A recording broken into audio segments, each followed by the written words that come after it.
ذلت و رسوائی کے لیے، تو اللہ تعالیٰ ان کے ایک گروہ کو تو ویسے ہی ختم کرنا چاہتا تھا. تو یہ گروہ کب ختم ہوا ہے؟ بدر میں ختم ہوا ہے. اس لیے میں نے عرض کیا کہ جمہور مفسرین کی رائے یہ ہے کہ یہ چند آیات بدر کے ریفرنس میں ہیں جو احد کے تبصرے کے لیے اللہ کریم نے ریفر بیک کیا ہے کہ وہاں تمہارے اوپر اتنی مدد آئی تھی اور تمہارے ساتھ کیا معاملہ ہوا تھا. وہاں اللہ نے چاہا تھا کہ کافروں کا ایک گروہ تو وہاں پہ مارا جائے، ان کو کاٹ دیا جائے، اور باقی لوگ جو ہیں وہ بھی ذلیل و رسوا ہو کے وہاں سے جائیں. او یکبتہم، یا اللہ تعالیٰ ان کو ایک گروہ کو ذلیل کرے اور ان کو رسوا کرے. فینقلبوا خائبین، اور پھر وہ واپس لوٹیں اس حالت میں کہ وہ نامراد، یعنی نامراد ان کو واپس لوٹانے کے لیے، اور وہ نامراد لوٹے. بدر میں یہی ہوا، اور یہ یہاں تک بدر کے اوپر تبصرہ ہے، یعنی وَلَقَدْ نَصَرَكُمُ اللَّهُ بِبَدْرٍ سے لے کر خائبین تک یہ ریفرنس ہے واپس کیا جو بدر کا. بدر کی باقی تفصیلات انشاءاللہ سورہ انفال کے اندر آئیں گی.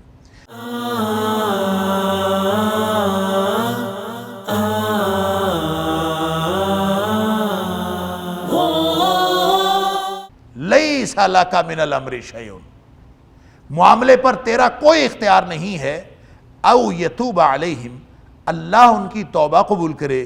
او یعذبہم، یا اللہ تعالیٰ ان کو عذاب دے. فإنہم ظالمون، وہ تو ظالم ہیں، تو وہ ظالم، لیکن اللہ نے ان کے ساتھ معاملہ کیا کرنا ہے؟ ان کو بخش دینا ہے یا ان کو عذاب کرنا ہے، یہ اللہ کا کام ہے، تیرا کام نہیں. یہ آیت کب نازل ہوئی؟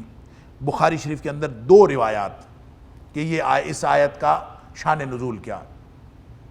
ایک تو یہ ہے کہ بخاری شریف میں بھی اور مسلم شریف کے اندر بھی یہ روایت ہے کہ جب نبی پاک صلی اللہ علیہ وسلم کو زخمی کیا گیا، آپ کے دندان مبارک شہید ہو گئے اور آپ کی پیشانی سے خون بہہ رہا تھا. نبی پاک صلی اللہ علیہ وسلم نے اس وقت یہ بات ارشاد فرمائی تھی، کیف یفلح قوم شجوا نبیہم. حضرت انس رضی اللہ تعالیٰ عنہ فرماتے ہیں، اور یہ روایت بخاری کے اندر بھی ہے اور مسلم شریف کے اندر بھی ہے، کہ جب نبی پاک صلی اللہ علیہ وسلم کو جب زخمی حالت میں نبی پاک صلی اللہ علیہ وسلم کا خون بہہ رہا تھا، آپ کو زخمی کیا گیا. شج النبی، جب نبی پاک صلی اللہ علیہ وسلم زخمی ہوئے تو اس موقع پر آپ نے فرمایا تھا کیف یفلح قوم، وہ قوم کیسے فلاح یاب ہوگی جس نے اپنے شجوا نبیہم، جنہوں نے اپنے نبی کو زخمی کر دیا. مختلف الفاظ میں یہ روایت موجود. تو حضرت انس رضی اللہ تعالیٰ فرماتے ہیں اس موقع پر اللہ نے یہ نازل کیا لیس لک من الامر شیء، کہ کس کو فلاح یاب کرنا ہے کس کو نہیں کرنا، اس کے ذمہ دار آپ نہیں ہیں. اللہ چاہے تو توبہ قبول کر لے کسی، اور اللہ چاہے تو ان کو بخش دے.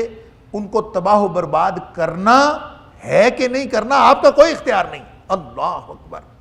اور ایک روایت میں آتا ہے، اور یہ بھی بخاری کی روایت ہے، کہ نبی پاک صلی اللہ علیہ وسلم قنوت نازلہ میں لعنت فرماتے تھے کچھ قبیلوں پر. آپ نام لے لے کر قنوت نازلہ جب فرماتے تھے، رکوع کے بعد دعا کرتے تھے.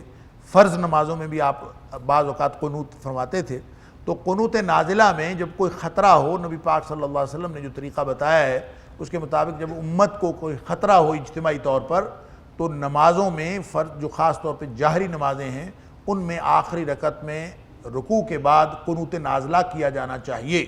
اور جو حکومت کا سربراہ ہے، نبی پاک صلی اللہ علیہ وسلم سربراہ تھے، وہی پیش امام بھی ہوتا ہے.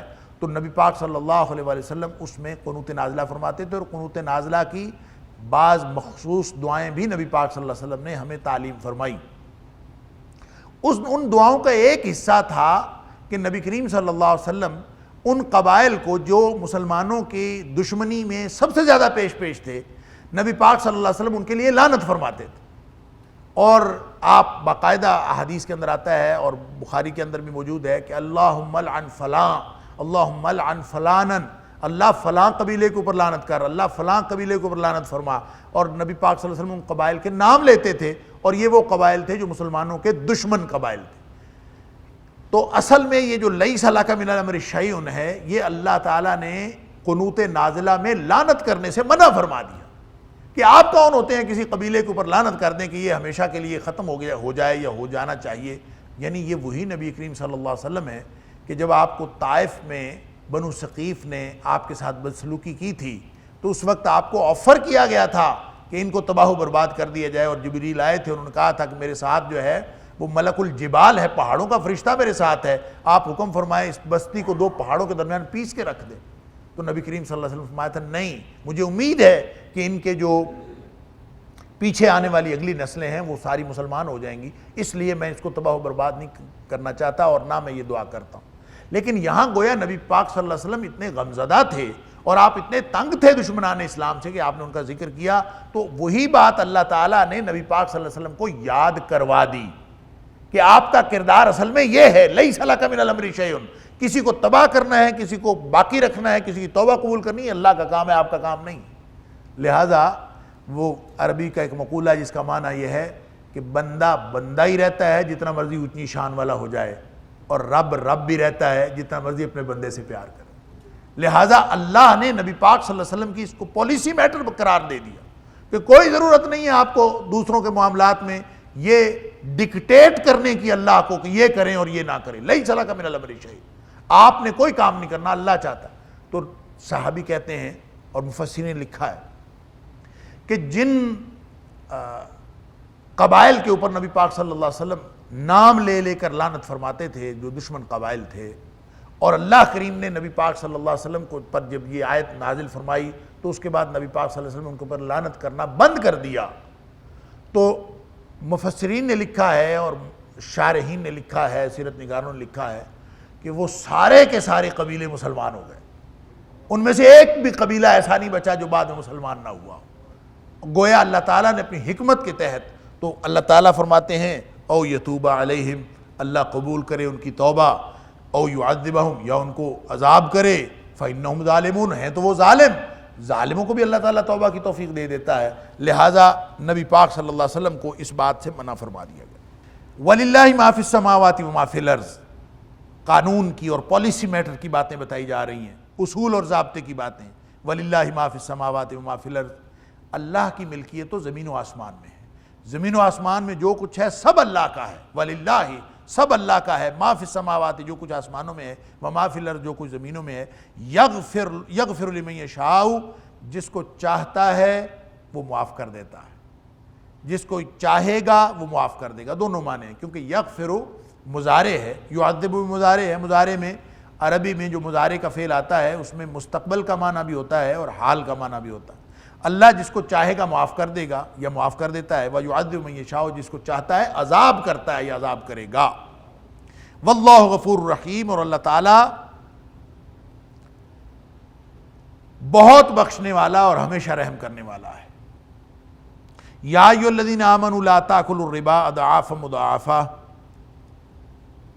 اے ایمان والو، اے وہ لوگو جو ایمان لائے ہو، اے ایمان کا دعویٰ کرنے والو، لا تأکلوا الربا، سود نہ کھایا کرو، اضعافا مضاعفا، بڑھا چڑھا کر، دگنا چگنا کر کے سود نہ کھایا کرو، واتقوا اللہ، اور اللہ سے ڈرتے رہو، لعلکم تفلحون، تاکہ تم کامیاب ہو جاؤ۔ اب یہ بات ہو رہی ہے غزوہ احد کی، پیچھے ریفرنس آیا غزوہ بدر کا، جنگ کی باتیں ہیں، آگے منافقین کے کردار کے اوپر تبصرہ ہے اور جنگ کی باتیں، اس کے درمیان میں سود کہاں سے آ گئے؟ اللہ اکبر! تو یہ بظاہر ایک بالکل بے ربط سی بات محسوس ہوتی ہے کہ درمیان میں سود کا تذکرہ آ گیا، لیکن حقیقت بات یہ ہے کہ اس کا بڑا ڈائریکٹ تعلق ہے، اور مفسرین نے کئی طرح کے تعلق بیان فرمائے ہیں اس مضمون کے ساتھ۔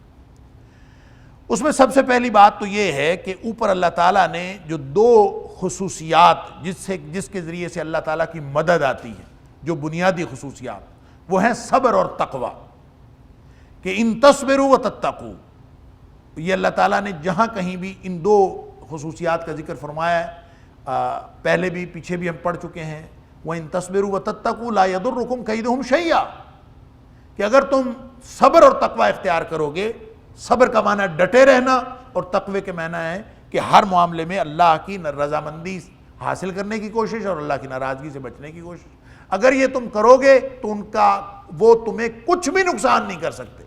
اللہ تعالیٰ نے یہ بھی فرمایا، اور یہاں فرمایا کہ اگر تم یہ دونوں خصوصیات حاصل کرو، تو ایک تو وجہ مفسرین نے یہ بیان کی ہے کہ یہ جو 2 خصوصیات ہیں، صبر اور تقوی، یہ آ ہی نہیں سکتی کسی کے کسی بھی شخص میں جب تک وہ کسب حلال کا اہتمام نہ کرے. جو کسب حرام کرنے والی اقوام ہیں، حرام خور اقوام ہیں، ان کے اندر نہ صبر آ سکتا ہے نہ تقویٰ آ سکتا ہے، نہ وہ ڈٹ سکتی ہیں. حرام خور اقوام مارکہ کارزار میں کبھی نہیں ڈٹ سکتی. اس میں ڈٹتا وہ ہے جو حلال زادہ ہو، جس نے حلال کھایا ہو. جو حرام خور ہیں وہ کبھی نہیں ڈٹتے. لہٰذا اس کا ڈائریکٹ تعلق ہے کہ اگر جنگ میں جیتنے والی خصوصیات حاصل کرنی ہے تو اس کے لیے کسب حلال تو بنیاد ہے، اور کسب حرام کی بنیاد سود ہے. اس لیے اللہ تعالیٰ نے سود سے ممانعت فرمائی، اور اس کا تعلق یہ ہے. دو وجوہات اور مفسرین نے لکھی ہیں. ایک تو یہ کہ غزوہ احد میں جو بنیادی شکست ہوئی نبی پاک صلی اللہ علیہ وسلم کی عدم اطاعت میں، تو وہ عدم اطاعت کس ضمن میں ہوئی تھی؟ دنیاوی مال کے ضمن میں. مال غنیمت لوٹنے کے لیے وہ اترے تھے نا. تو چونکہ وہ مال دنیا تھا اور اس کے اندر ایک طمع کی بات تھی، ایک لالچ کی بات تھی، دنیاوی مال کی طرف رغبت کی بات تھی، تو دنیاوی مال میں طمع کا سب سے بڑا باعث جو ہے وہ سود ہے. اور جس طرح تدریجاً شراب حرام ہوئی، جس طرح تدریجاً بہت سارے احکام شریعت اسلامیہ کے آئے ہیں، اسی طرح سود بھی تدریجاً حرام ہوا ہے.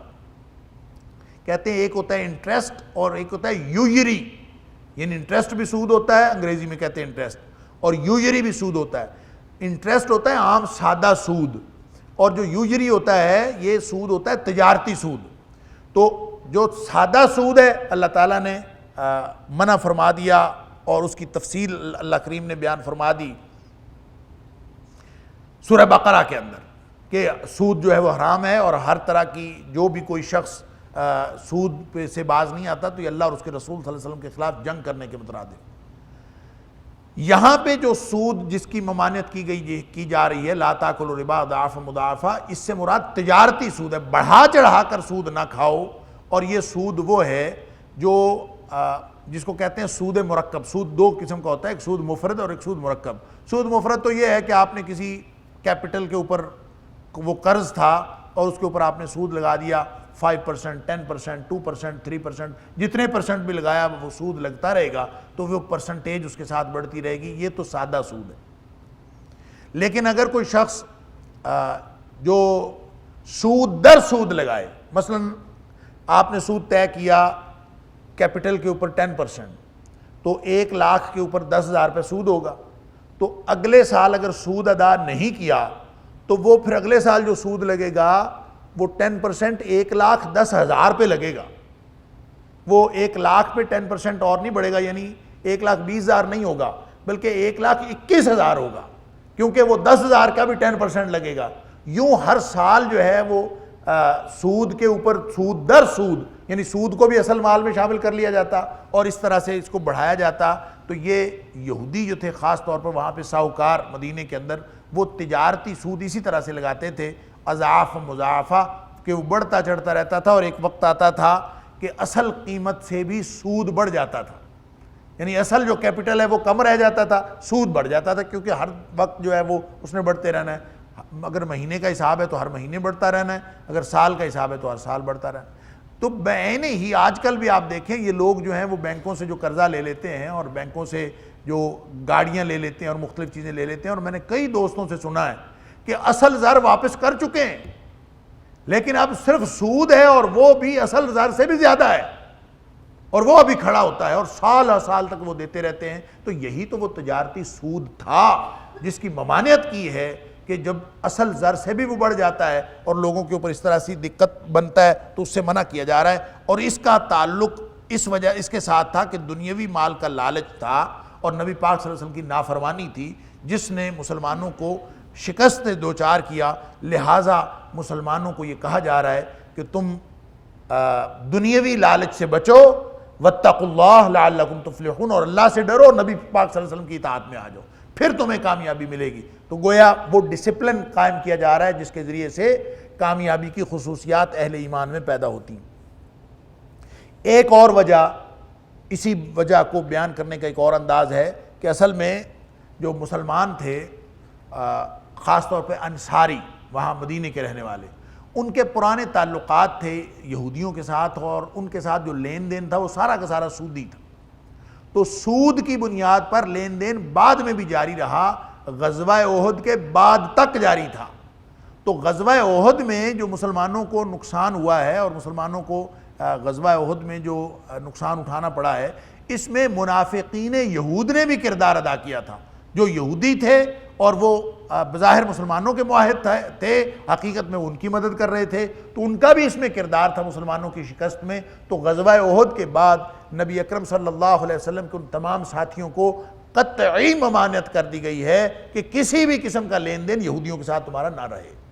اور سود کی حرمت اس لیے کی کہ سود حرام ہوگا تو سارے کے سارے ان کے ساتھ ان کے معاہدے ختم ہوں گے، مگر نہ تو یہ ان کے ساتھ پھر پھنسے رہیں گے کسی نہ کسی معاملے میں۔ تو یہودیوں کے ساتھ مسلمانوں کے معاشی مقاطعہ کرنے کے لیے اور ان کو مسلمانوں کو معاشی طور پر ان کے چنگل سے آزاد کروانے کے لیے کہ تاکہ آئندہ منافقین یہود مسلمانوں کی شکست میں کوئی کردار اس طرح سے ادا نہ کریں اور مسلمانوں کو ان کے ساتھ کوئی تعلق نہ رہے، یہ تعلق منقطع کرنے کے لیے اور نبی کریم صلی اللہ علیہ وسلم کی اطاعت میں لانے کے لیے یہ حکم دیا جا رہا ہے۔ اور کانٹیکسٹ وہی ہے غزوہ احد کا، لیکن اس میں درمیان میں سود کا خصوصی حکم ہے کہ یا ایھا الذین آمنوا لا تاکلوا الربا اضعافا مضاعفا، بڑھا چڑھا کے سود نہ کھایا کرو، واتقوا اللہ لعلکم تفلحون۔ اس کا مطلب یہ نہیں ہے کہ سود بڑھا چڑھا کے نہ کھاؤ تو پھر ٹھیک ہے، سود ہے، تھوڑا کھاؤ تو بھی بڑھا چڑھا کے، چونکہ وہ بڑھا چڑھا کے کھاتے تھے اس لیے سود مرکب کو واضح کرنے کے لیے یہ الفاظ بیان ہوئے۔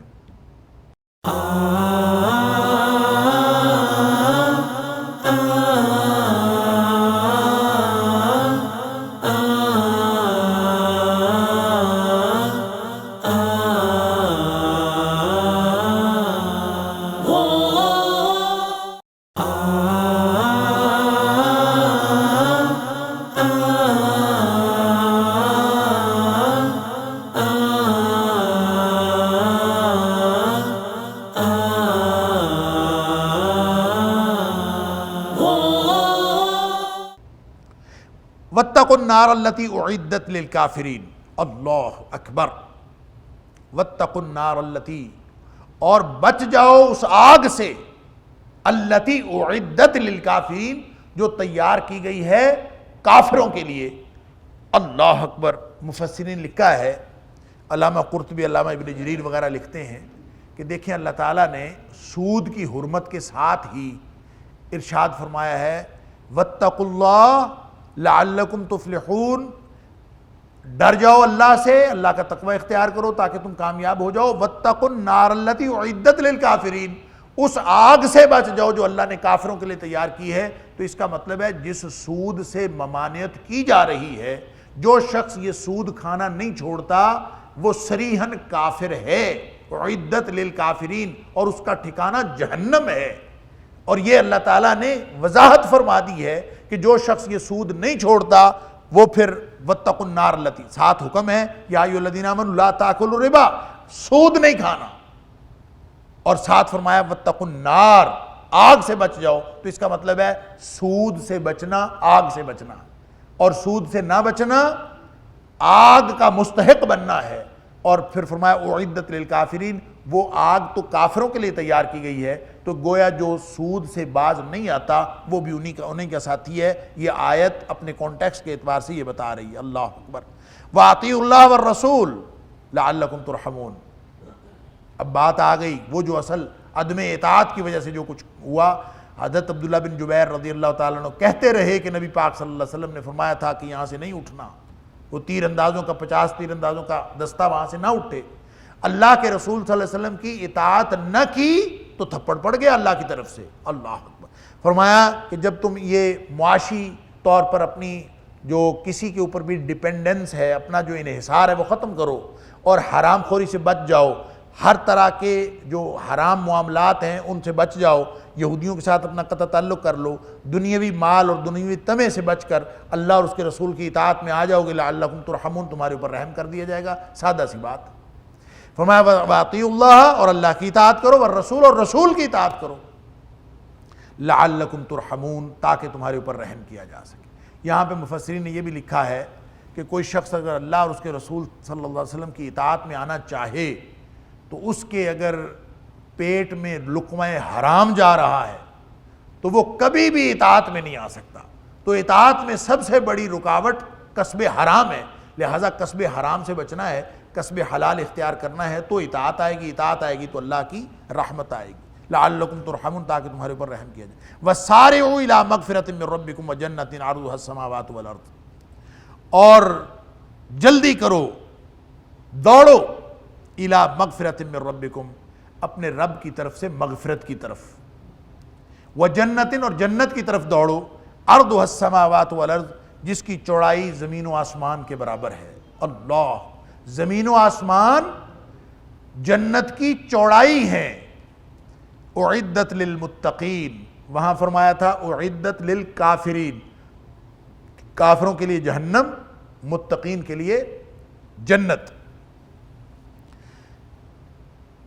یہ جنت کی بات اس لیے کر دی، اہل ایمان کو یہ حوصلہ دیا جا رہا ہے، اور جب یہ حکم ہے کہ حرام سے، کسب حرام سے بچ جاؤ، اور خاص طور پہ سود سے بچ جاؤ، تو خیال تو آتا ہی ہے، ہر شخص جو ہے وہ دنیاوی فائدے کے لیے اپنی محنت لگاتا ہے، تو ان کو یہ بتایا جا رہا ہے کہ اس دنیاوی فائدے کو چھوڑنے کے بدلے میں اللہ تعالیٰ نے تمہارے لیے ایک بہت بڑی جنت تیار کر رکھی ہے، اور یہ ان کو حوصلہ دیا جا رہا ہے کہ ایک بہت بڑی جنت ہے تمہارے لیے، یہ خوشخبری سنائی جا رہی ہے، اور اس میں کہا کہ عرضها السماوات والارض، اس کی چوڑائی زمین و آسمان ہے۔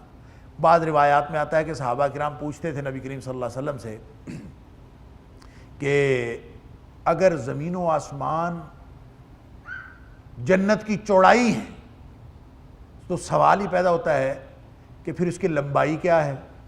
اگر یہ چوڑائی ہے تو لمبائی پھر اس کی کتنی ہے؟ اور دوسری یہ بھی سوال کرتے تھے کہ اگر زمین و آسمان پر جنت کی چوڑائی پھیلی ہوئی ہے تو پھر جہنم کہاں واقع ہے؟ جہنم کے لیے تو جگہ ہی نہیں بچتی، جہنم کہاں ہے؟ تو ایک روایت میں آتا ہے کہ نبی کریم صلی اللہ علیہ وسلم نے فرمایا کہ یہ بتاؤ کہ جب اندھیرا ہوتا ہے تو اس وقت اجالا کہاں جاتا ہے، یا جب اجالا ہوتا ہے تو اس وقت اندھیرا کہاں جاتا ہے؟ یعنی رات ہوتی ہے تو دن کہاں ہوتا ہے، دن ہوتا ہے تو رات کہاں ہوتی ہے؟ تو اس جواب کا مطلب یہ ہے کہ دیکھیں، اللہ نے یہ زمین و آسمان جو اللہ نے بنائے ہیں اس کی، اور اس میں جو جنت دوزخ کو پیدا کیا ہے، اس کی کیفیت کو ہم سمجھ نہیں سکتے، کہاں جہنم ہے کہاں جنت ہے، ہم اس کو سمجھ نہیں سکتے۔ یہ صرف جنت کی جو کشادگی بتانے کے لیے بتایا ہے کہ عرض السماوات والارض، کہ زمین و آسمان کے برابر اس کی چوڑائی ہے، اور یہ بہت ساری روایات اس کی تائید کرتی ہیں کہ نبی کریم صلی اللہ علیہ وسلم نے فرمایا کہ جو شخص، آخری شخص جنت میں جائے گا نا، اتنی بڑی ہے اللہ کی جنت کہ جو آخری شخص جنت میں جائے گا اس کو اس دنیا سے 10 گنا بڑی جنت ملے گی۔ تو جب آخری جنتی کو اس دنیا سے 10 گنا بڑی جنت ملنی ہے تو جو پہلے گئے ہوں گے، جو سابقون الاولون ہیں، ان کو کتنی بڑی ملے گی بھی اللہ ہی جانتا ہے۔ یہ ساری باتیں ہماری سمجھ میں آنے والی نہیں۔ جنت دوزخ کا معاملہ، جنت کہاں ہے جہنم کہاں ہے، اللہ جانتا ہے۔ لیکن ایک بات سمجھ آتی ہے پورے قرآن میں جنت اور جہنم کے بیان سے، اور جو نبی پاک صلی اللہ علیہ وسلم نے جنت اور جہنم کا بیان فرمایا، ان سارے بیانات کو آپ اگر اکٹھا کریں تو ایک بات بہرحال سمجھ آتی ہے کہ جنت بلندی کا استعارہ ہے، یہ بہت بلند مقام، اس لیے کہ نبی کریم صلی اللہ علیہ وسلم فرمایا کہ جنتوں کے بھی درجے ہیں، اور ایک درجے اور دوسرے درجے کے درمیان لوگ یوں دیکھیں گے جیسے چاند ستاروں کو دیکھتے ہیں، تو ظاہر اوپر ہی دیکھتے ہیں۔ پھر نبی پاک صلی اللہ علیہ وسلم نے فرمایا جو سب سے اعلیٰ جنت ہے، جو سب سے اونچی جنت ہے، وہ ہے جنت الفردوس، لہٰذا تم جب بھی مانگا کرو اللہ سے تو جنت الفردوس مانگا کرو، وہ سب سے اونچی جنت ہے، اس کے اوپر سوائے اللہ کے عرش کے اور کچھ نہیں ہے، اور وہیں سے ساری جنت کی نہریں نکلتی ہیں۔ تو اس کا مطلب یہ ہے کہ جنت بلندی کا استعارہ اور جہنم گہرائی کا استعارہ ہے، پستی کا استعارہ ہے۔ اب جہاں کہیں بھی اللہ نے پیدا کیا ہے یہ مشتبہات میں سے یا متشابہات میں سے، ہم اس کے بارے میں کوئی حتمی تعین قائم نہیں کر سکتے، بس یہ ہمیں سمجھانے کے لیے کہ جنت اللہ کی بہت بڑی ہے، وہ چھوٹی نہیں ہے۔ عرض السماوات والارض، اس جنت کی طرف جاؤ۔ یہ دنیا کی چھوٹی سی راجدھانیاں اگر مل بھی جائیں تو کیا فائدہ؟ ایک تو چھوٹی اتنی ہے کہ اس میں لوگ سما نہیں سکتے، اور دوسرا یہ کہ یہ ختم ہو جانے والی ہیں، کل من علیہ فان، یہ تو سب ختم ہو جائیں گی۔ وہ جو اصل راجدھانی ملے گی، ایک تو وہ کشادہ بہت ہے، بہت بڑی جنت ہے، اور دوسرا وہ کبھی ختم نہیں ہونے والی۔ اب یہاں چونکہ یہ فرما دیا تھا کہ اعدت للمتقین، وہ جنت کن کے لیے تیار ہوئی ہے؟ متقین کے لیے۔ اور تقوی کیا ہے؟ تقوی دل کے احساس کا نام ہے، اس کے دو پرت ہیں، دو رخ ہیں۔ ایک رخ یہ کہ ہر لمحہ انسان اس احساس میں ڈوبا رہے کہ مجھ سے اللہ کی ناراضگی کا کوئی کام سرزد نہ ہو جائے، اور دوسرا پہلو یہ ہے کہ ہر وقت انسان اس احساس میں ڈوبا رہے کہ اللہ کی رضامندی کا کوئی کام مجھ سے ہونے سے رہ نہ جائے۔ ہر لمحہ جو شخص اس احساس میں ڈوبا رہتا ہے وہ متقی ہے، اور جب اس احساس کو اپنے کردار میں وہ اتار لیتا ہے اور اپنا کردار اس احساس کے مطابق بنا لیتا ہے تو اصل متقی وہ ہے، ان کے لیے اللہ نے جنت بنائی۔ اب وہ متقی بننے کے لیے وہ کون لوگ ہیں، ان کی خصوصیات بتائیں۔ الذین ینفقون، متقین کی خصوصیات، الذین ینفقون فی السراء والضراء، متقین وہ ہوتے ہیں جو لوگ خرچ کرتے ہیں خوشحالی میں بھی اور تنگ دستی میں بھی۔ الذین ینفقون، خرچ کرتے ہیں، فی السراء، خوشحالی میں، والضراء، اور تنگ دستی میں۔ ایسا نہیں ہے کہ جب خوشحالی ہو پھر تو خرچ کر دیا، جب تنگ دستی ہو تو پھر کچھ خرچ نہ کیا، پھر ہاتھ کھینچ لیا، ایسا نہیں۔ تنگ دستی بھی ہو تو وَيُؤْثِرُونَ عَلَىٰ أَنفُسِهِمْ وَلَوْ كَانَ بِهِمْ خَصَاصَةٌ، اللہ تعالیٰ نے فرمایا کہ سورہ حشر کے اندر کہ چاہے خود کتنی مرضی مصیبت میں ہوں یہ دوسروں کو اپنے اوپر ترجیح دیتے ہیں۔ اہل ایمان کی نشانی یہ ہے، وَمَن يُوقَ شُحَّ نَفْسِهِ فَأُولَٰئِكَ هُمُ الْمُفْلِحُونَ، جو دل کی بخیلی سے بچ گیا، یعنی پیسے جیب میں تھوڑے ہوں یا زیادہ ہوں اس سے فرق نہیں پڑتا، فرق پڑتا ہے دل کی بخیلی سے۔ انسان کو جو روکتی ہے نا خرچ کرنے سے، تنگ دستی میں بخیلی روکتی ہے، اور جب بخیلی روکتی ہے وہ تنگ دستی میں بھی روکتی ہے، خوشحالی میں بھی روکتی ہے۔ تو جب جن کو اللہ تعالیٰ نے دل کی اس شح نفس سے بچایا ہوتا ہے وہ خوشحالی میں بھی خرچ کرتے ہیں اور وہ تنگ دستی میں بھی خرچ کرتے ہیں، تو فرمایا وہ لوگ متقی ہیں جو دونوں صورتوں میں خرچ کرتے رہتے ہیں۔ والکاظمین الغیظ، دوسری خوبی ان کی یہ ہے کہ وہ غصے کو پی جانے والے۔ سبحان اللہ، غصے کو پی جانا، دیکھیں نبی کریم صلی اللہ علیہ وآلہ وسلم نے فرمایا کہ اصل جو کوئی شخص اگر غصے کو پی جانا سے مراد ہے غصے کو برداشت کرنا، کہ آپ اس کا اظہار نہ کریں، اس وقت اپنے اوپر قابو رکھیں کہ جس وقت آپ کو غصہ آیا ہوا۔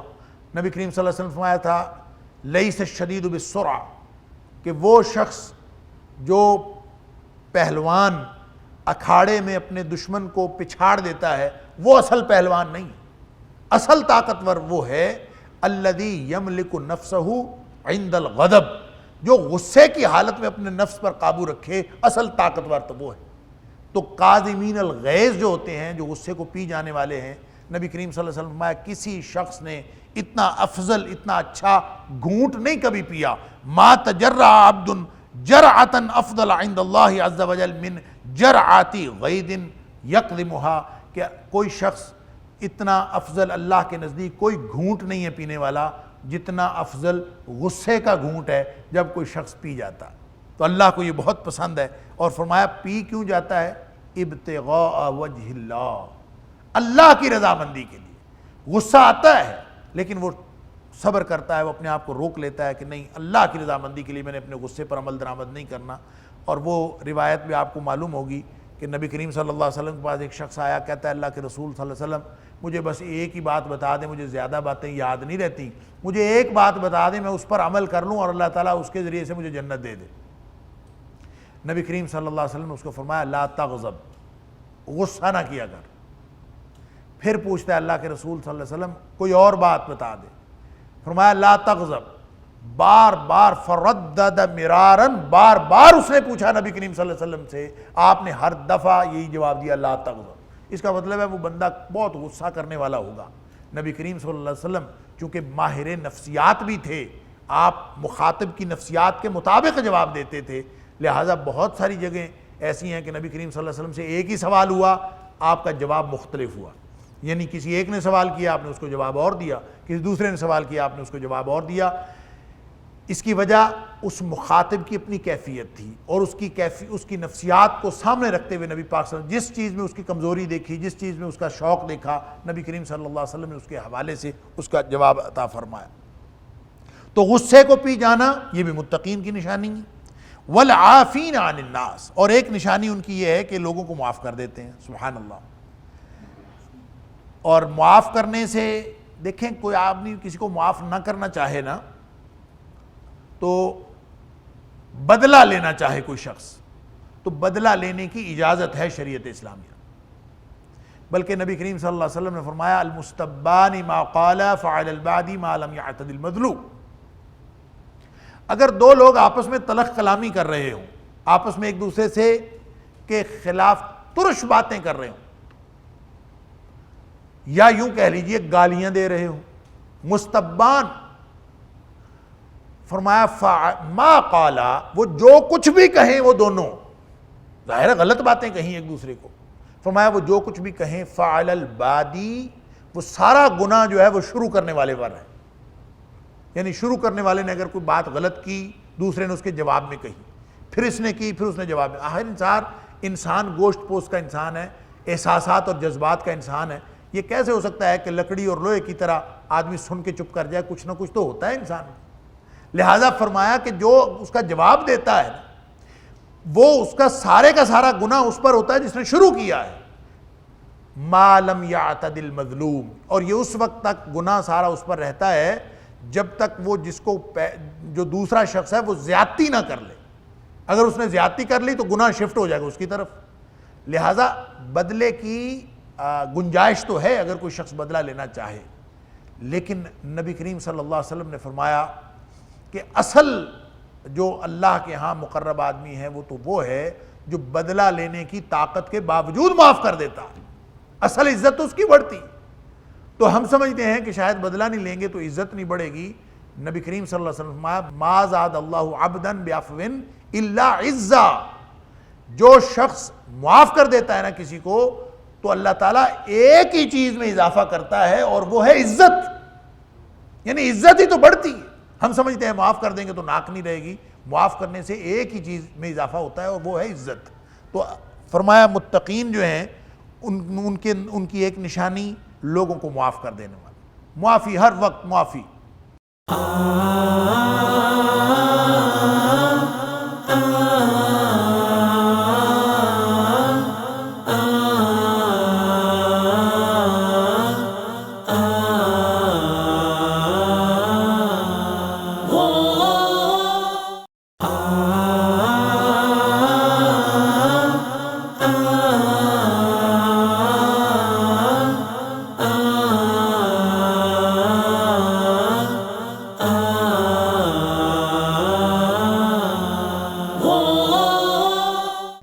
ہمارے ایک استاد محترم کہا کرتے تھے کہ جب آپ گھر سے نکلے نا صبح ہی تو دونوں جیبوں میں معافیاں بھر لیں. ایک جیب میں وہ معافیاں ہونی چاہیے جو معافیاں آپ نے لوگوں سے مانگنی ہیں, جہاں غلطی ہوئی اسی وقت معافی مانگو, اور دوسری جیب میں آپ کے پاس وہ معافیاں ہونی چاہیے جو آپ نے لوگوں کو دینی ہے کہ جس سے غلطی ہوئی اس کو فوراً معاف کرتے ہیں, چاہے مانگے چاہے نہ مانگے, تاکہ شام کو جب آپ گھر آئیں تو نہ آپ کے ذمے کچھ ہو اور نہ آپ کے حوالے سے کسی اور کے ذمے کچھ ہو, سارا معاملہ ساتھ ہی ساتھ صاف ہو جائے. تو والعافین عن الناس, یہ متقین کی نشانی ہے, جو اللہ سے ڈرنے والے ہیں, جو اللہ کی ناراضگی سے بچنا چاہتے ہیں, اللہ کی رضامندی حاصل کرنا چاہتے ہیں, وہ ہمیشہ اللہ سے ڈرتے ہیں اور یہ نشانیاں ان کے اندر خوشحالی اور تنگی میں خرچ کرتے ہیں, غصے کو پی جانے والے ہیں اور لوگوں کو معاف کر دینے والے. واللہ یحب المحسنین, اور وہ احسان کرنے والے. اللہ فرمایا واللہ یحب المحسنین, اللہ محسنوں کو پسند کرتا. دیکھیں محسن کون ہوتا ہے؟ محسن وہ ہوتا ہے جو حق سے زیادہ کرتا, جو کام جتنا حق بنتا ہے نا اس سے زیادہ کرتا ہے, وہ محسن ہوتا ہے. نمازیں پڑھنے والا, فرض نمازیں پڑھنے والا محسن نہیں ہوتا. محسن وہ ہوتا ہے جو نوافل کی کثرت کرتا ہے, یعنی فرض پورے کر لیے تو وہ اللہ کی وعید سے بچ گیا, لیکن اگر وہ سنتوں کی نوافل کی پابندی کرتا ہے تو وہ محسن بن گیا. لہذا جس نے محسن بننا ہے, جو اللہ کا پسندیدہ بندہ ہے, وہ واجبات و فرائض سے بہت آگے جاتا ہے اور وہ اپنی زندگی میں ایسی چیزیں مستحبات بھی شامل کرتا ہے, ایسے معمولات شامل کرتا ہے جو سارے کے سارے معمولات اس کو اللہ کے قریب کر دینے والے ہیں, اور وہ اللہ کے بندوں پر بھی معاملہ کرتے وقت صرف اور صرف عدل کا تقاضا ملحوظ نہیں رکھتا کہ کتنا حق بنتا ہے اتنا دے دو. نبی پاک اللہ تعالیٰ نے قرآن میں فرمایا لا تنسفوا الفضل بینکم, پڑھ چکے ہیں کہ آپس میں معاملہ کرتے وقت مہربانی کرنا نہ بھولا کرو، یعنی ہندو بنیے کی طرح ایک پائی پائی کا حساب کرنا آپس میں معاملہ کرتے وقت یہ درست نہیں۔ حساب کے اعتبار سے آپ کر لیں، لیکن لین دین کے معاملے میں ہمیشہ زائد دے دیں۔ لا تنسوا الفضل بین، کیا فرق پڑتا ہے؟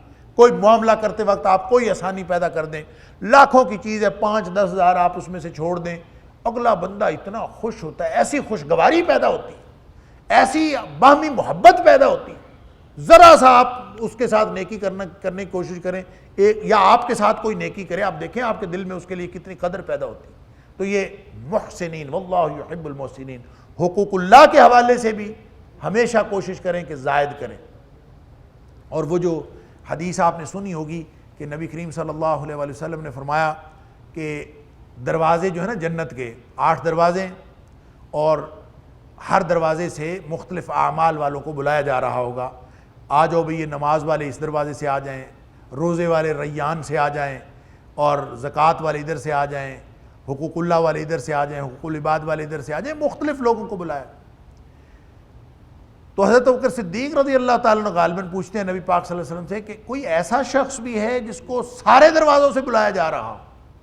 کہ نبی کریم صلی اللہ علیہ وسلم نے فرمایا کہ میں امید کرتا ہوں ابو بکر، میں امید کرتا ہوں کہ جس کو سارے دروازوں سے بلایا جائے گا نا وہ تم ہوگے، یعنی ابوبکر صدیق رضی اللہ تعالیٰ کو سارے دروازوں سے بلایا جائے گا۔ تو یہ جو زائد خرچ کرنا ہے، یہ جو جہاں ایک خرچ کرنے کی جگہ ہو وہاں پہ 2 خرچ کرنا، اپنے آپ کو بڑھانا، جو شخص اس طرح سے کرتا ہے یہ سارے دروازوں سے، تو وہ محسن ہوتا ہے۔ تو حقوق اللہ میں احسان ہو یا حقوق العباد میں احسان ہو، واللہ یحب المحسنین، یہ ایک خوبی متقین کی ہے کہ وہ محسن ہوتے ہیں۔ والذین اذا فعلوا فاحشۃ، اب یہ ایک اور کیٹیگری بیان ہوئی ہے۔ متقین تو ہمیشہ فحش سے بچتے ہیں، لیکن کچھ لوگ ایسے ہیں جن سے کوئی بے حیائی کا ارتکاب ہو جاتا ہے۔ الذین اذا فعلوا فاحشۃ، اور وہ لوگ جو کبھی فحش کا ارتکاب کر بیٹھتے ہیں، بے حیائی کا ارتکاب کر بیٹھتے ہیں، یا بڑا گناہ، فحش کا مطلب بڑا گناہ بھی ہوتا ہے، کر بیٹھتے ہیں، او ظلموا انفسہم، یا اپنی جانوں پر ظلم کر بیٹھتے ہیں، کسی بھی طرح کا ظلم، ذکروا اللہ، تو پھر وہ اللہ کو یاد کرتے ہیں، یعنی گناہ کرنے کے بعد فوراً وہ اللہ کو یاد کرتے ہیں، واستغفروا لذنوبہم، اور پھر اللہ سے اپنے گناہوں کی بخشش مانگتے ہیں۔ گناہ ہو جاتا ہے ہر شخص سے، گناہ ہونا کوئی بڑی بات نہیں ہے۔ دیکھیں، ایک تو اس کا مفہوم یہ ہے جو مفسرین نے بیان کیا ہے کہ یہ جو آیت میں 135 کے اندر بیان ہوا ہے والذین اذا فعلوا فاحشۃ، کہ جن سے کوئی بڑا گناہ کا ارتکاب ہو جائے، او ظلموا انفسہم، یا اپنی جانوں پر ظلم کر بیٹھیں، یہ متقین کی صفات میں ہی ایک صفت ہے کہ متقین تنگی اور خوشحالی میں خرچ کرنے والے ہوتے ہیں، غصے کو پی جانے والے ہوتے ہیں، لوگوں کو معاف کر دینے والے ہوتے ہیں، احسان کرنے والے ہوتے ہیں۔ ان سے اگر کوئی گناہ کا ارتکاب ہو جائے، کیونکہ کل بنی آدم خطاؤن، آدم کا ہر بیٹا جو ہے وہ خطا کار ہے، وخیر الخطائین التوابون، بہترین خطا کار جو وہ ہیں جو فوراً واپس آ جاتے ہیں۔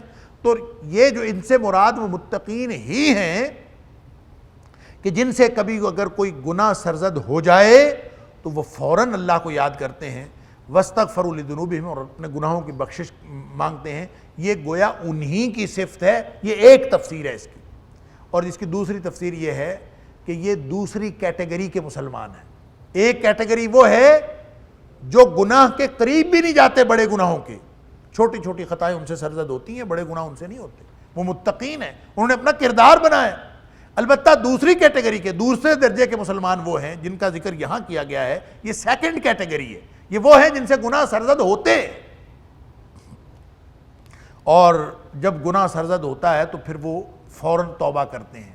ذکر اللہ کثیرا، امام نووی علیہ رحمہ نے جو یہ جو فوراً اللہ کو یاد کرنا اور استغفار کرنا، اس کی تفصیل بیان کی ہے۔ وہ کہتے ہیں کہ اس کا مطلب ہوتا ہے ندامت، فوراً انسان نادم ہو جائے، انسان فوراً شرمندگی محسوس کرے، اور وہ شرائط لکھتے ہیں توبہ کی۔ وہ کہتے ہیں کہ سب سے پہلی بات یہ ہے کہ جب گناہ سرزد ہو تو پہلی شرط یہ ہے ان یقلع عن المعصیہ، کہ گناہ سے باہر آ جائے، وگرنہ اگر گناہ سے باہر نہیں آیا تو پھر توبہ کیسے قبول ہوگی؟ پھر اللہ تعالیٰ کیسے معاف کرے گا؟ زبان سے کہتے رہنا اللہ معاف کر دے، اللہ معاف کر دے، گناہ سے باہر نہیں آیا تو یہ حضرت عبداللہ بن مسعود رضی اللہ تعالیٰ کا قول ہے کہ الاستغفار بدون الاقلاع توبۃ المکذبین، جو شخص گناہ چھوڑے بغیر تو استغفار کرتا ہے نا، زبان سے اللہ معاف کر دے، معافی، استغفار، استغفر اللہ رب اغفر لی، لیکن گناہ کے اندر ملوث ہے، تو وہ فرماتے ہیں کہ یہ جھوٹے لوگوں کی توبہ ہے۔ جھوٹے لوگ اس طرح سے توبہ کرتے ہیں کہ گناہ سے باہر نہیں آتے اور استغفار کرتے رہتے ہیں۔ جو سچے لوگ ہیں وہ کیا کرتے ہیں؟ گناہ ہوا، سرزد ہوا، اور گناہ سرزد ہوتا ہے دو بڑی وجوہات میں سے کسی ایک وجہ کی بنیاد پر۔ ایک وجہ تو یہ ہوتی ہے کہ جذبات مغلوب ہو جاتے ہیں، انسان جذبات سے مغلوب ہو جاتا ہے، جذبات غالب آ جاتے ہیں، انسان گناہ کر بیٹھتا ہے۔ لیکن جو ہی وہ جذبات ختم ہوئے، وہ جذباتی کیفیت ختم ہوئی، انسان اس سے باہر آیا۔ یا پھر دوسری وجہ ہوتی ہے حالات کی مغلوبیت، حالات غالب آ جاتے ہیں انسان کے اوپر اور انسان حالات کی وجہ سے مجبور ہو جاتا ہے اور گناہ کر بیٹھتا ہے۔ جو ہی حالات تبدیل ہوں یا جو ہی جذبات تبدیل ہوں، انسان ان دونوں قسم کی مغلوبیت سے جب باہر نکلتا ہے تو فوراً پہلا کام یہ کرتا ہے کہ اس کو یہ شرم آتی ہے، اس کو یہ ندامت پیدا ہوتی ہے کہ اللہ میں نے تو یہ کام نہیں کرنا تھا، یہ تو نے مجھے، اللہ اکبر، کس کام پہ میرے سے کام سرزد ہو گیا، میں نے یہ نہیں کرنا تھا، اس کو شرمندگی پیدا ہوتی ہے۔ تو گناہ سے باہر آیا، وَأَن يَنْدِمَ عَلَى فِعْلِهِ، اور اس گناہ کو کرنے پر دل میں ندامت محسوس کرے، یہ اللہ کو بہت پسند ہے۔ اگر کوئی شخص دل میں ندامت محسوس کرے یہ اللہ کو پسند ہے۔ پھر استغفار ہے، پھر تیسری شرط یہ ہے وَأَن يَعْزِمَ أَلَّا يَعُودَ إِلَيْهَ أَبَدًا، کہ وہ واپس کبھی اس گناہ کی طرف نہیں پلٹے گا۔ اس طرح سے استغفار کرے گا تو اللہ تعالیٰ اس کا گناہ معاف کر دے گا۔ وَمَن يَغْفِرُ الذُّنُوبَ إِلَّا اللَّهُ، اللہ کے علاوہ گناہ بخشتا کون ہے؟ جب اس نے اللہ ہی سے معافی مانگ لی اور اللہ ہی کے سامنے جھک گیا، اللہ ہی کو یاد کیا، اسی سے گناہ کی معافی مانگی۔ وَمَن يَغْفِرُ الذُّنُوبَ، کون ہے جو گناہوں کو معاف کرے؟ اِلَّا اللَّهُ، سوائے اللہ کے، یہ جانتے ہیں وہ۔ وَلَمْ يُصِرُّوا عَلَى مَا فَعَلُوا وَهُمْ يَعْلَمُونَ، اور پھر جو کچھ انہوں نے کیا اس پر اصرار نہیں کرتے، یعنی گناہ کیا ہے، گناہ کر کے یہ نہیں کہتے ہو گیا بل کوئی بات نہیں، دنیا اتنے گناہ کر رہی ہے، میں اتنا سا کر لوں گا کیا فرق پڑتا، ایسا طرز عمل نہیں رکھتے۔ اللہ اکبر۔ وَلَمْ يُصِرُّوا، اور اصرار نہیں کرتے، عَلَى مَا فَعَلُوا، جو کچھ انہوں نے کیا، وَهُمْ يَعْلَمُونَ، اور وہ جانتے ہیں کہ اللہ معاف کر دینے والا ہے۔ ایک حدیث کے اندر آتا ہے مَا أَصَرَّ مَنِ اسْتَغْفَرَ إِنْ عَادَ فِي يَوْمٍ 70 مرة، ابو داؤد شریف کی حدیث ہے۔ اللہ اکبر، کہ جس شخص نے ہر گناہ کے بعد استغفار کر لیا کہ اللہ مجھے معاف کر دے، اور اللہ سے وعدہ کر لیا کہ میں دوبارہ نہیں کروں گا، لیکن پھر کر بیٹھتا ہے دوبارہ، تو وہ شخص چاہے ایک دن میں 70 دفعہ دوبارہ کرے، جو ہر دفعہ گناہ کے بعد معافی مانگ لیتا ہے وہ ما اسرہ، وہ گناہ پر اصرار کرنے والا نہیں ہے، چاہے اس سے 70 دفعہ گناہ وہ ہو جاتا ہے لیکن ہر دفعہ معافی مانگتا ہے۔ یہ حدیث جو میں نے عرض کی ہے یہ اپنے سند کے اعتبار سے ضعیف ہے، لیکن اس ضعیف حدیث کو تقویت دیتی ہے مسلم شریف کی صحیح حدیث کہ نبی پاک صلی اللہ علیہ وسلم فرمایا، اللہ فرماتا ہے، یعنی حدیث قدسی، کہ جب بندہ گناہ کرتا ہے اذنب عبد ذنبا، میرا بندہ جو ہے گناہ کر بیٹھتا ہے اور گناہ کرنے کے بعد کہتا ہے اللہم اغفر لی، اللہ تو مجھے معاف کر دے، ادھر گناہ کیا پھر اللہ سے کہتا ہے اللہ تو مجھے معاف کر دے، اللہ تعالیٰ فرماتا ہے فعلم ان لہ ربا، یہ جانتا ہے کہ اس کا ایک رب ہے، ویاخذ بالذنب، یہ جانتا ہے کہ میرا ایک رب ہے اور وہ گناہ معاف بھی کر دیتا ہے اور گناہوں میں پکڑ بھی لیتا ہے، اس لیے مجھ سے معافی مانگ رہا ہے۔ اللہ اکبر۔ تو فرشتے اللہ کو اس بات کا جواب دیتے ہیں کہ یا اللہ وہ تجھے اپنا رب سمجھتا ہے تو تجھ سے معافی مانگ رہا، تو اللہ تعالیٰ اس کی دعا قبول کرتے ہیں، اللہ تعالیٰ اس کو معاف کر دیتے ہیں۔ نبی پاک صلی اللہ علیہ وسلم فرماتے ہیں وہ تھوڑی دیر بعد پھر گناہ کرتا ہے، ابھی معافی مانگی، طے کر لیا، عزم کر لیا کہ آئندہ کبھی نہیں کروں گا، تھوڑی دیر بعد پھر گناہ ہو گیا۔ دیکھیں گناہ ہو جانا اور گناہ کر لینا ان میں فرق ہے. جو گناہ کرتا ہے نا سوچ سمجھ کے سیاںا بن کے، اس کا گناہ معاف نہیں ہوتا. کیوں؟ اس سیانے کو کبھی نہ ندامت ہوتی ہے نہ معافی کی توفیق ہوتی. معافی کی توفیق اس کو ہوتی ہے جس نے طے کیا ہوتا ہے نا کہ اللہ میں نے کوئی گناہ نہیں کرنا. اس سے جب کوئی گناہ سرزد ہوتا ہے تو اس کو معافی کی بھی توفیق ہوتی ہے، اس کو ندامت بھی ہوتی ہے، اس کو شرمندگی بھی ہوتی ہے، اور وہ اپنے اس فعل پر نادم رہتا ہے. تو نبی کریم صلی اللہ علیہ وسلم نے فرمایا، وہ دوبارہ پھر اللہ سے کہتا ہے اللہم اغفر لی. اللہ تعالیٰ پھر فرماتا ہے کہ فَعَلِمَ أَنَّ لَهُ رَبًّا، وہ جانتا ہے کہ اس کا ایک رب ہے اور وہ گناہ بخش بھی دیتا ہے اور پکڑ بھی لیتا ہے گناہ کے. پھر اللہ تعالیٰ اس کو معاف کر دیتا ہے. نبی کریم صلی اللہ علیہ وسلم نے فرمایا وہ بار بار ایسے کرتا ہے، بالآخر اللہ تعالیٰ فرماتا ہے اعمل ما شئت فقد غفرت لک، کہ جو تیرا دل کرتا ہے اب کرتا رہا، میں نے تجھے ویسے ہی معاف کر دیا. تو گویا جو شخص ہر گناہ کے بعد صدق دل سے دوبارہ گناہ نہ کرنے کے عزم کے ساتھ اللہ سے معافی مانگ لیتا ہے، اللہ تعالیٰ اس کو معاف کر دیتا ہے. اور یہ اصرار نہیں ہے. اصرار یہ ہے کہ آپ گناہ سے معافی نہ مانگیں، آپ بار بار وہ گناہ کرتے رہیں لیکن گناہ سے معافی نہ مانگیں. جو گناہ سے معافی مانگتا ہے یہ اصرار نہیں ہے. یہ اللہ تعالیٰ نے خوبی بتائی اس سیکنڈ کیٹیگری کے لوگوں کی کہ جو بیچارے ان سے گناہوں کا ارتکاب ہو جاتا ہے پھر وہ معافی مانگتے ہیں اللہ سے. فرمایا ان لوگوں کے لیے بھی اللہ نے جنت رکھی ہوئی ہے. متقین کے لیے تو جنت ہے ہی. یہ جو دوسرے کیٹیگری کے لوگ ہیں یہ بھی جنت میں جائیں گے. اولئک جزاؤہم مغفرہ، یہ وہ لوگ ہیں جن کا بدلہ مغفرت ہے من ربہم، ان کے رب کی طرف سے. وجنات تجری من تحتها الانہار خالدین فیہا، اور جنت، باغات، جنتیں ان کا بدلہ ہیں. تجری من تحت الانہار، جن کے نیچے نہریں جاری ہیں. خالدین فیہا، وہ اس پہ ہمیشہ رہیں گے. وَنِعْمَ أَجْرُ الْعَامِلِينَ، اور جو کردار پیش کرنے والوں کا کتنا اچھا اجر ہے. یہ ذہن میں رکھیے. یا تو ایک تفسیر کے مطابق یہ متقین ہی کی صفات یہاں تک چل رہی ہیں، یا پھر دوسری تفسیر کے مطابق یہ ذرا ادنا درجے کے مسلمان ہیں جن سے گناہ کا ارتکاب ہو جاتا ہے، بڑے گناہوں کا بھی ارتکاب ہو جاتا ہے، لیکن جو وہ معافی مانگ لیتے ہیں تو ان کا لیے بھی وہی اجر ہے جنت جو متقین کے لیے. اللہ تعالیٰ اجر میں کوئی کمی واقع نہیں کرتا، اور اللہ تعالیٰ کسی بھی طرح کی اجر میں کمی نہیں کرتا جو سچے دل سے توبہ کر لیتا ہے. اللہ تعالیٰ مجھے اور آپ کو قرآن سمجھنے اور عمل کرنے کی توفیق عطا فرمائے. وقت ہو گیا، انشاءاللہ اللہ کے فضل اور اللہ کی رحمت سے اگلا درس اگلی آیت سے شروع کریں گے. وآخر دعوانا ان الحمد للہ رب العالمین.